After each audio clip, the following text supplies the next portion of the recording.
สบายดีทุกคนตอนนี้เรามาอยู่วัดเสียงขวัญเนาะเดี๋ยวจะถ่ายบรรยากาศให้เบิ่งเด้อ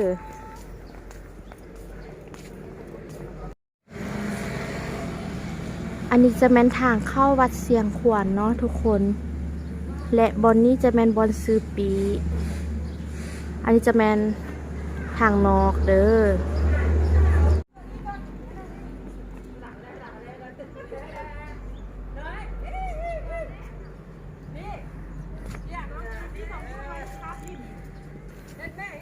อันนี้จะอยู่วัดเสียงขวัญเนาะทุกคน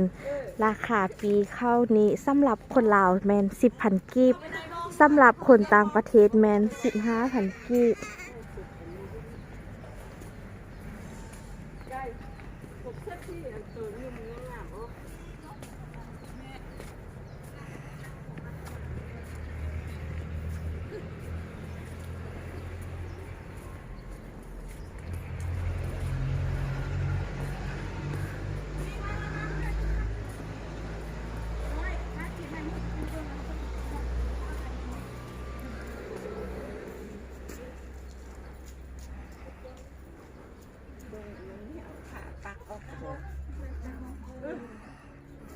เขาไม่จะไปติดคน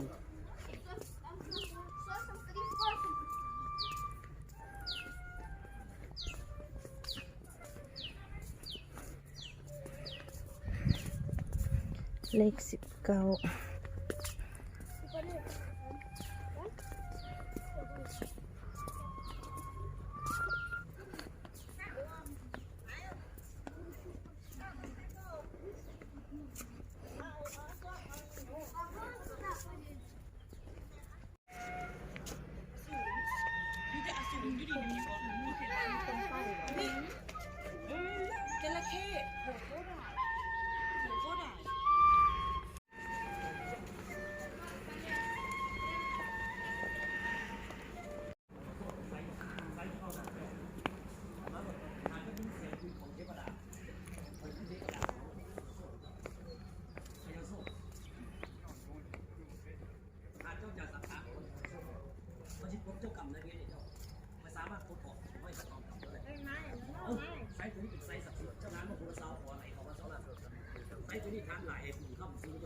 ใครเอาอ่ะมานี่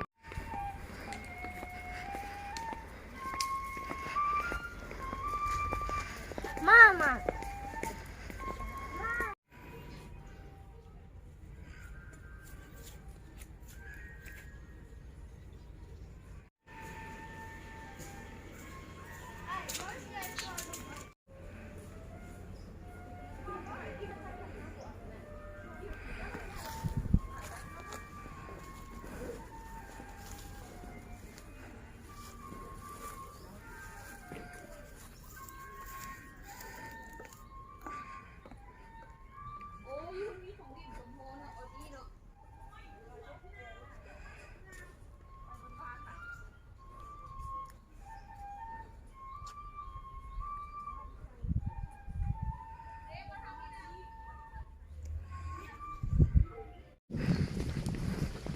มาให้ก่อนแม่คือหันไปให้ต้นบอกต้นนี้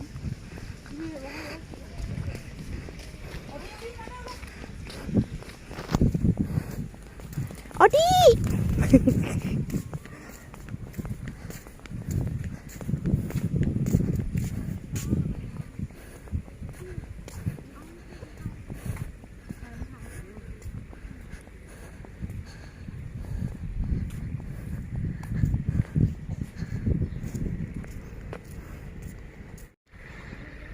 อันนั้นจะแม่นฟังไทยเด้อทุกคนสบายดีหมู่เพื่อนที่เป็นคนไทยเนาะที่ว่าได้เข้ามาเบิงอันนี้เฮาอยู่ฟังลาวเบิงนั้นเป็นฟังไทยเด้อคนไทยสบายดีบ่สบายดีเด้อสบายดีสบายดีจากประเทศลาวเด้องามหลายเนาะทุกคนบ้านไกลเฮือนเคียง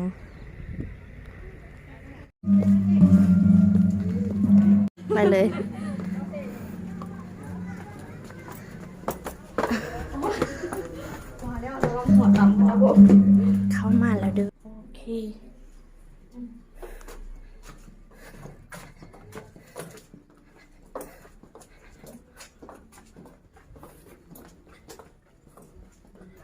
ระวังฮอด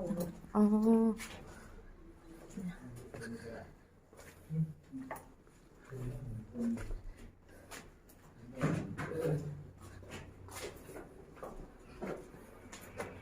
โอ้สั้นสุดท้ายแล้วตีครับขึ้นวะบ่ขึ้นก็ได้แต่ปะ เบิ่งวิวอยู่เนาะขั้นนั้นเนาะอ๋อเมื่อกี้เขาลงเขาขึ้นทางได้โอ้เบิ่งวิวอยู่เนาะนี่แป๊บ